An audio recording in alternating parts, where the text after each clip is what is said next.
unfunded pension and liability, and we call it OPEB. So we had a presentation before, and our staff had explained to us that among the cities, the many cities in California, Union City is much ahead in funding. We still owe,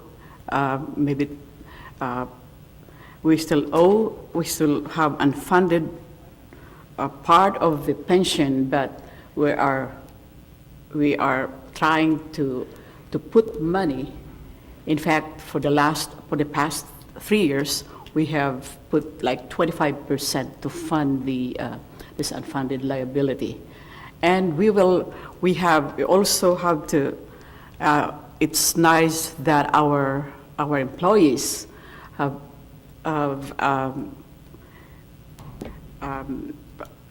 It's nice that our employees have picked up the full amount of the contribution, retirement contributions. So we're getting better and better, but we still have to improve. Mr. Salwan. Unfunded liability, first of all, I want to share the general picture. Most of the cities are in debt in millions, and the state in billions, and the federal government in trillions. We are going in the wrong direction. We have to spend money as we do it in our homes, that balancing our expenditures and revenues. As far as unfunded liability for the city, I would say at this time, the general fund is approximately at $40 million. So with the increase in the property taxes, which is, we are assuming that there will be increase in property taxes and the sale taxes. So whatever difference that will, between the current condition and the future condition, I will make sure a good part goes to the unfunded liability. And I'm very concerned about this, because this is not the picture we want to show to the world, that we can manage our finances. And as a city, I would make sure that whatever growth happens, a good chunk of that money goes to unfunded liability. And I want to keep the promises that we have made to our employees. Thank you. Mr. Shaheen. Unfunded liability, we have seen a city like Stockton and some other cities even go bankrupt because it's such a big issue in front of us. So basically, as a future planning, which some cities did ignore that. During the presentation we had with the city manager, I'm glad to know that Union City is doing better in that terms. So my take on that one is, which is also called OPEB, other post-employment benefit, is everybody need to look at this issue very carefully. It's not only a city issue, it's a statewide issue too. How do we manage these funds, which can become, if we don't put enough money, and it will become a serious burden on the city and on the public later on. So in the good economic terms, when it's a good economic times, and you can spare more money to set aside for these kind of liabilities, I think that's a good idea to do, and we all need to be part of that and concerned. But there's no simple answer to this question. Thank you. Ms. Duncan.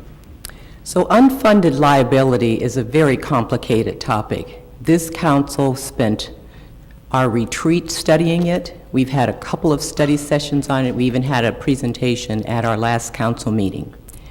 And what I know is that our unfunded liability in Union City is about $7.5 million.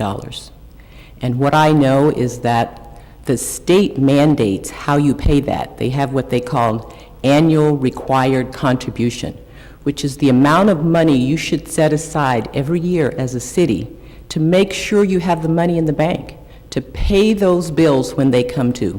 And I'm proud to say that Union City is doing that. And as Pat said, they've done studies and they've found that Union City is doing much better than many cities.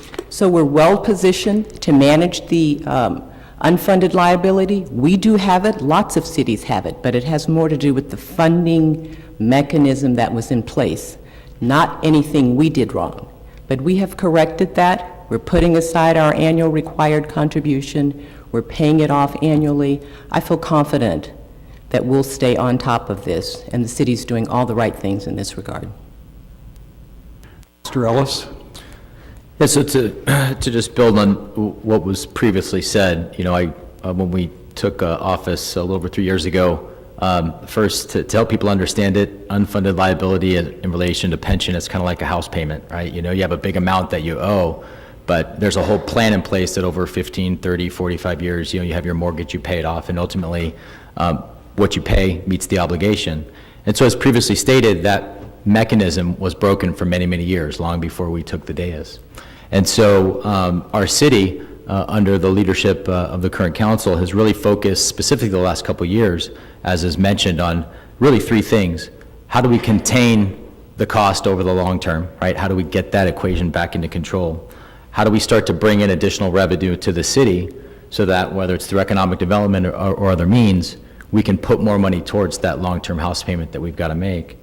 And then working with, you know, the various labor groups and our funding sources to ensure that we are appropriately putting away every month, every quarter, every year, the amount that will cover those obligations, so that ultimately, when those retired workers need to utilize that benefit, the city can fulfill its obligation, but that we don't burden our future residents and future taxpayers more so than necessary. So I think we've done a great job in tackling that, and I would argue to say that we've probably set the example for many cities of same size. Thank you. We're on to our fourth round of questions, and Mr. Salwan will receive this initially.